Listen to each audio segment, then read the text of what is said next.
क्या हो अगर आपको एक ऐसी अलग थलग खूबसूरत होटल में 5 महीने रहने के पैसे मिले जहां सर उठाकर देखो तो सिर्फ बर्फ और पहाड़ हो। Sounds like a dream vacation, right? पर क्या हो अगर वहां आपके अलावा भूत नहीं बल्कि आपका अपना ही दिमाग आपका सबसे बड़ा दुश्मन बन जाए। Hey guys, welcome back to the channel. आज हम बात करने वाले हैं सिनेमा हिस्ट्री की सबसे iconic psychological horror film the shining की। स्टैनली क्यूब्रिक की यह मास्टरपीस सिनेमैटिक ब्रिलियंस का वो उदाहरण है जो बिना किसी जंप स्केयर के भी आपकी रूह कांपने पर मजबूर कर देती है। तो चलिए बिना किसी देरी के शुरू करते हैं द शाइनिंग की ये खौफनाक कहानी। कहानी शुरू होती है जैक टॉरेंस से, जो एक फॉर्मर स्कूल टीचर है और अब एक राइटर बनने की कोशिश कर रहा है।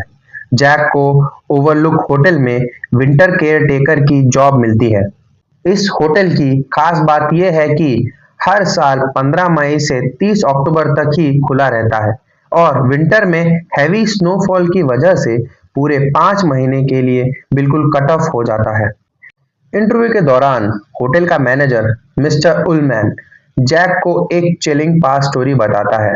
बोलता है कि 1970 में यहाँ एक केयरटेकर था, चार्ल्स ग्रेडी।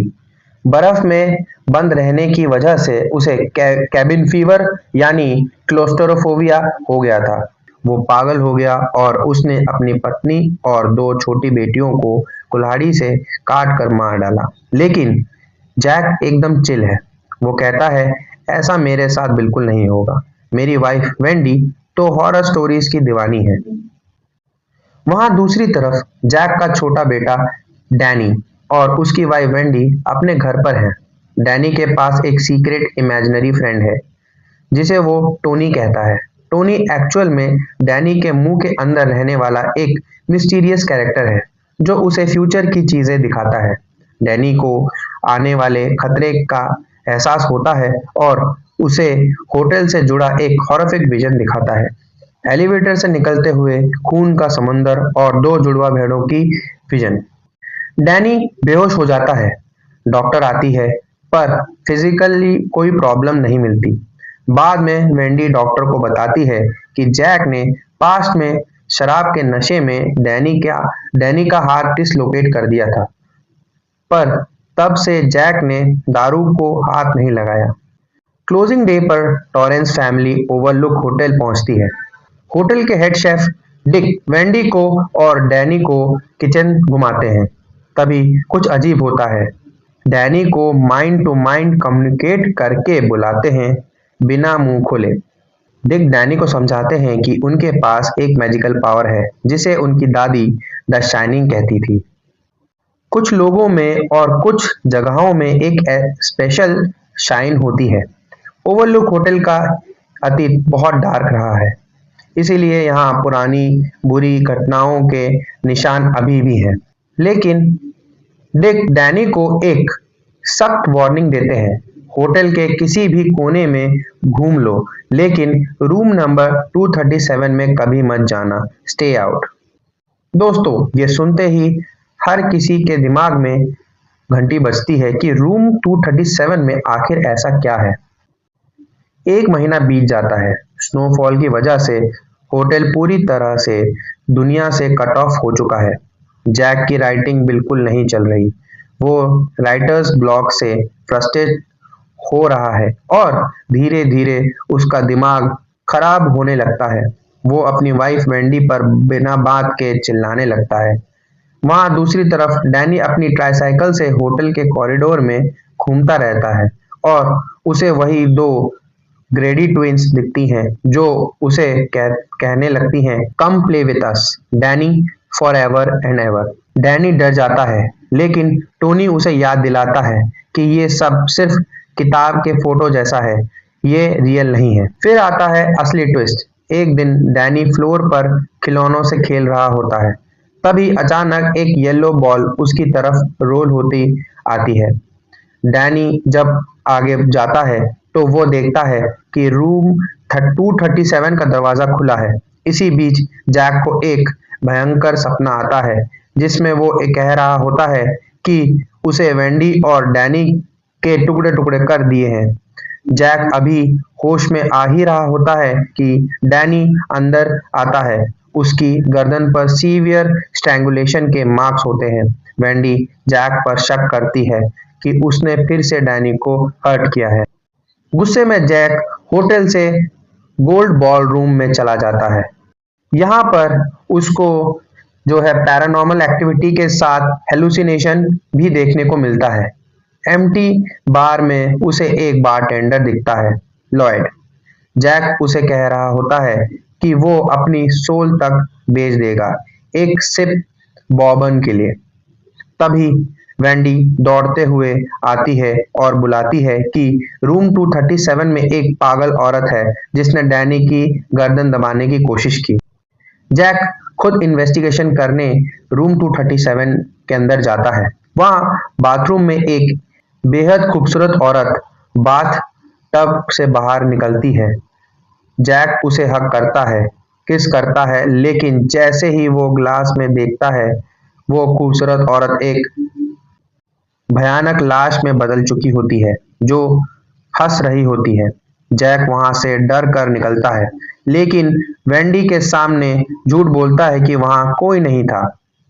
जैक का दिमाग अब पूरी तरह से होटल के कब्जे में है।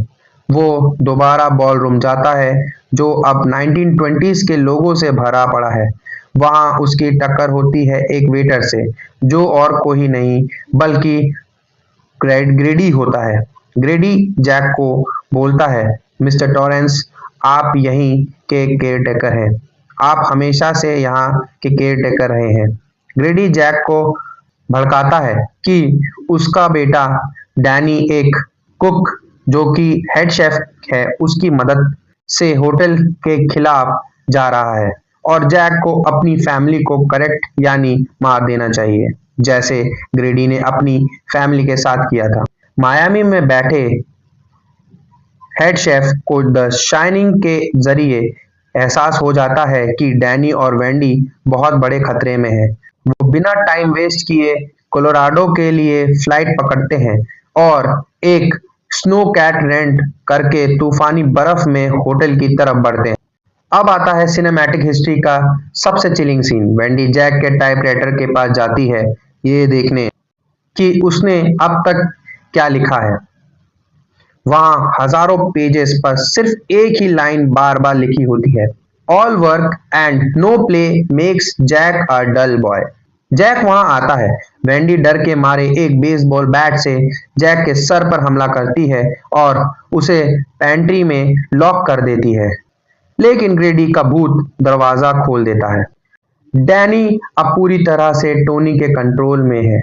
वो लिपस्टिक से दरवाजे पर लिखता है, रीड्रम रीड्रम।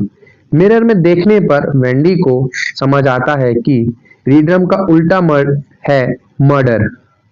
तभी बैंग बैंग, जैक कुल्हाड़ी लेकर दरवाजा तोड़ने लगता है। दरवाजे के छेद से अपना चेहरा आगे करके जैक बोलता है वो iconic dialogue, here is Johnny. Wendy bathroom की खिड़की से डैनी को बाहर भेज देती है, लेकिन खुद फंस जाती है।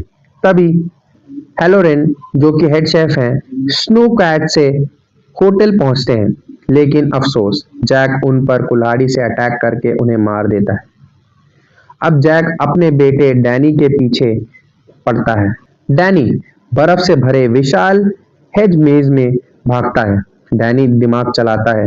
वो अपनी ही फुटप्रिंट्स पर उल्टे पांव के निशान बनाकर जैक को भटका देता है और मेज से बाहर निकलकर वेंडी के साथ स्नो कैट में बैठकर भाग निकलता है। अगली सुबह जैक बर्फ के बीच जमकर पूरी तरह फ्रीजिंग डेथ से मर चुका होता है, लेकिन कहानी यहाँ खत्म नहीं होती। मूवी के आखिरी शॉट में कैमरा होटल के हॉलवे में लगी एक पुरानी 1920 की फोटोग्राफ पर जूम करती है और उस फोटो के सेंटर में खड़ा है Jack Torrance, smiling and celebrating in 1921। क्या जैक हमेशा से इस होटल का हिस्सा था? क्या ये री इनकारनेशन था या होटल ने उसकी आत्मा को फॉरएवर एब्जॉर्ब कर लिया। अपने व्यूज मुझे कमेंट्स में ज़रूर बताएं। वीडियो पसंद आई हो तो लाइक, शेयर और मेरे चैनल को सब्सक्राइब करना मत भूलना। मिलते हैं अगले वीडियो में।